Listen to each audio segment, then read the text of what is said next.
Update sa nawala kong passport. 9 o'clock na ng umaga at literal na wala akong tulog sa kaka-overthink ko. So pupuntahan ko na yung store kung saan ko naiwan yung passport ko. Lord, sana nandun pa. Nag-search ako tapos 10 AM daw sila nagbubukas. So pupunta na tayo doon bago sila magbukas. So naglalakad lang ako papunta sa subway. Nandito na ako sa subway guys and kinakabahan na ako. Hindi ko talaga alam gagawin ko pag wala talaga dun. No, hindi pwede. Makakapag-Japan kami. Kasi sayang yung mga binayad ko, be.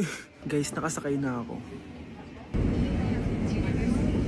Guys, nandito na tayo. Kinakabahan ako. Tapos naiihi pa ako. Guys, wish me luck, Lord. Please, sana nandun. Nandito na tayo sa Myeongdong, guys. Tapos dun yung papunta dun sa store. Ako lang pala mag-isa ngayon, guys. Hindi ko kasama si Honey Bunch. Solo traveler. Pinapaayos ko kasi siya ng mga gamit. Pag uwi ko dun sa hotel, diretso na kami airport. Ganun. Grabe sa isang katangahan. Sobrang mahal. Mahal maging tanga dito, guys. Wait lang, may napapansin ako. Parang ang fresh ko dito sa Korea. Yun ang glass skin, no? Ito yung store, yung tier-tier. Diyan ko nawala yung passport ko. Lo, tinitignan ako na ito, oh. Guys, may mga staff na. Try ko magtanong if may nakita silang passport. Sana pansinin ako. Hello? Dead ma-challenge sila, guys. I left my passport yesterday here. Yes. Can you please check? Guys, ano nandito? Tinakabahan na ako. Lord, please. Magkakabait na ako, please. Hala, guys. Hala, ano tong hawak ko? Passport ko yata to. Yes, makakapag-Japan tayo, guys. Over naman, no? Hindi na siya nag-overthink. Iniisip ko ngayon, pupunta tayo na Japan. Guys, nasa airport na kami. Tuloy na kami sa Japan. Bye, Korea. Ano masasabi mo? Alis na tayo ng Korea. Babalik pa ba tayo dito?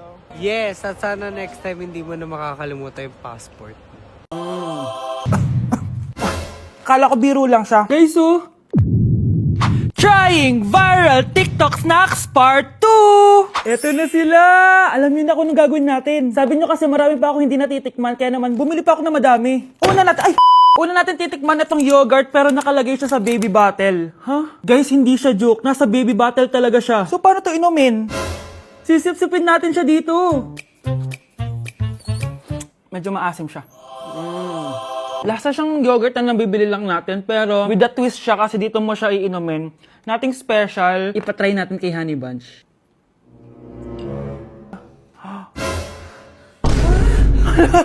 Hala! Grabe pala yung side effect nito. Okay, i-rate ko siya ng 8 out of 10. Okay siya. Okay, next natin to, guys. Meron tong 266,000 sold. Palagi ko to nakikita pero never pa ako nakatikim nito.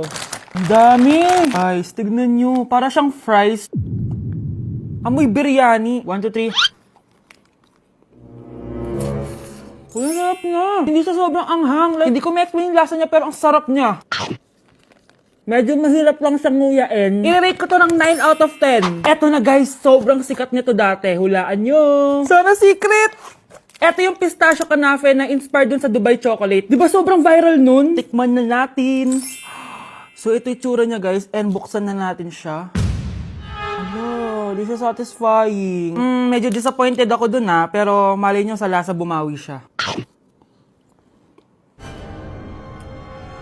Tama ba itong nalalasahan ko na parang walang lasa? Parang chocolate lang yung nalalasahan ko. Kaya pala sabi ng iba, hindi worth it to. Disappointed ako sa iyo, Bea. Nag-expect ako, I-rate ko to ng 3 out of 10. Kailangan natin ng panulak, kaya eto na ang next natin. Sobrang viral neto at sobrang sarap daw neto. So, eto yung want drink. Ayun. May kalasa siya! Klasa ng how-how, pero drink siya. Patikim natin kay Honey Bunch. Yes! Ano? Lagyan mo yung sarap. Ubusin ko yung bukas. Hindi ko na kailangan mag-explain. I-rate ko siya ng 9.5 out of 10. Okay, next natin tong sour head. Hindi ko alam bakit sobrang dami na nabili ko. Na para bang magre-resell. Super asim daw neto. Tignan natin kung maasiman ako. Parang mas maasim pa si Honey ba? Para may challenge, ubusin na natin tong isang pack. No. Ganyan yan. Akala ko biro lang siya. Maasim pala talaga siya. Guys, OA. I-rate ko siya ng 8.5 out of 10. Worth a try siya, guys. Parang sumakit yung tiyan ko, guys. Sobrang asim. Okay, next natin tong chicken spicy noodle ball. Haba ng pangalan, Hindi ko alam bakit sobrang dami na nabibili ko. Tikman na natin sila. Ganito yung itsura niya, guys. Unang kagat. May lasa naman siya pero konti lang. Parang kinain mo lang yung noodles. Isa pa guys.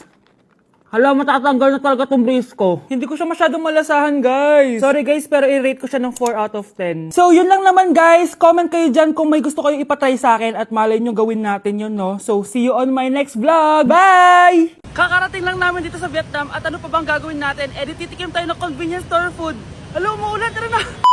Guys, hindi humihinto yung mga sasakyan dito kaya tatawid ka talaga. Update, guys. Buhay pa ako. At hulaan nyo kung nasan ako.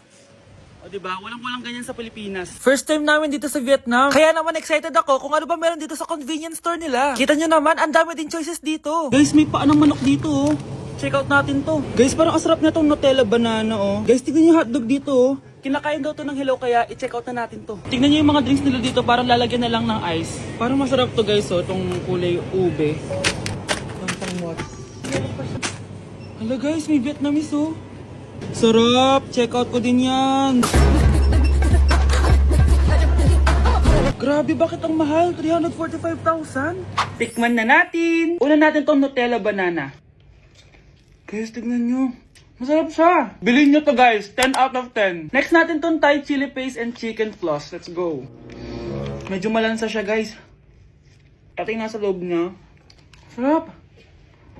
10 out of 10 din to guys! So ito daw. Tignan natin. Puro laman. Oo nga. Sobrang sarap, walang eme. Ano naman ito, pusa? Sorry. Oh, ay. Ala, sarap nito! Sarap niya! 1 million out of 10! Next natin tong hotdog nila na hindi na niluluto. So, ganito siya guys. Pinil ko lang siya. Ang sarap! 9 out of 10 to sa akin. Next natin tong mix na spicy Korean chicken. Ayan, ganito yung itsura niya. Sarap siya. Hindi ko sabay. Sarap kaya. 8.5 out of 10. Masarap siya. Next natin tong Chan Garotyong na chicken feet or paa ng manok. Chicken feet talaga siya. As you can see, boneless siya. So, wala na ata siyang obo. Boneless siya. Ayan, guys. Hindi pala siya boneless. May buto siya. Oh. Ayoko siya. 2 over 10 lang siya talaga, guys. Okay, next naman itong mga barbecue nila. Ayan, iba't ibang flavor siya. 6 over 10 lang to sa akin. Okay guys, next ito, parang chicken ata. May lasa siyang efficacent oil. Ayoko to. 3 over 10 lang to sa akin. Ito guys, medyo spicy. Oo nga, lasang efficacent oil. Okay lang naman. 4 out of 10. Okay, next, itong empanada nila. Based sa texture na para siyang hopya. Tama nga ako guys, lasa siyang hopya. 5 out of 10 to sa akin. So last but not the least, itong leche flan nila. Ban flan yung pangalan. So wala sa binigyan na kutsara. Para siyang leche flan na hindi sobrang tamis. So 7 out of 10. So yun lang naman guys. Kung gusto niyo ng part 2, comment lang kayo dyan. Bye! Nawawala na naman yung pera ko. Anak, sumama ka sa akin. Pupunta tayo sa mangkukulam. Bakit po, Nay? Ipapakulam ko yung nangingialam ng pitaka ko. Palagi kasi nawawala ng pera eh. Baka ginagastos yun, Nay, kaya nawawala. Humanda talaga sa akin yan. Tara na. A few moments later. Tao po. Sino yan? Nay, uwi na tayo. Nakakatakot siya. Manahimik ka dyan. Ikaw papakulam ko, sige. Anong kailangan nyo? Palagi kasi nawawala ng pera tong pitaka ko. Ipapakulam ko sana kung sino nanguha ng pera dito. Sige. Kung sino man ang kumukuha ng pera sa pitaka niya, ay mapaparusahan. Nay, wag mo nang ituloy. Humanda ka sa akin kung sino ka man. Tutusukin ko na. Sakit ng tiyan ko! Sakit ng ulo ko! Ikaw yung nangunguha ng pera sa pitaka ko? Hindi, Nay. Bakit ikaw yung nasasaktan? Baka may nakain lang ako kanina. Pahirapan mo pa siya lalo. Eto na ang matinding parusa. Tumahol ka na parang aso. Ayan na ang sagot mo. Walang iya ka, Kyle. Ikaw pala kumukuha ng pera sa pitaka ko. Nay, sorry. Umanda ka sa akin. Halika dito. Nay, wag po. Halika dito. Itatali kita. Nay, sorry. Hay, bayad niya. This year, ang Christmas decor namin dapat aesthetic, walang Pinterest score. Minimalist but magical. Nay, ganito yung gusto kong Christmas decor. Need na lang natin ng ribbons, garlands, glitters, and maybe a glue gun. Tingnan mo, may ilaw pa sa bintana mo. Anong gusto mo, magparol show?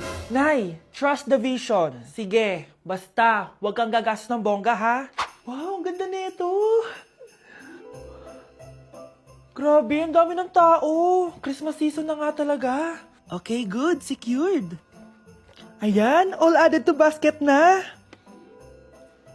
Ayan, secured na talaga.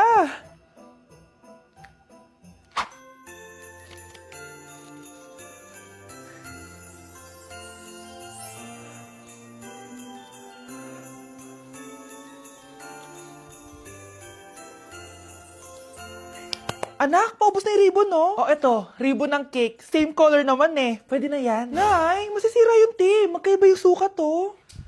Nay, ba't mo inopin yung electric fan? Mainit kasi. Ay, Diyos ko, ang kintab ng pusa. Ang gulo na tuloy. Gusto ko lang naman maging maganda to eh. Anak, maganda naman oh. Tingnan mo. At least, nagkaroon tayo ng mother-daughter bonding. Parang okay naman. O, di ba? I'm the OG interior designer.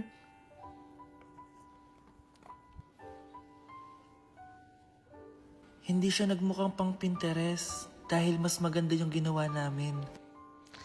Eto, Nay, para sa'yo. Oh, ano to, anak? Nakita ko kasi yan sa National Bookstore. Tapos naalala ko, di ba gusto mo ng planner na galing sa mga coffee shop? Kaya binili ko na yan. Baka maging acidic pa tayo kakakapin natin. Makuha lang yung planner na gusto mo. Tsaka binilhan din pala kita ng pouch. Lagayin mo na kung ano-ano, Nay. Oh. Aw, thank you, anak. Welcome, Nay.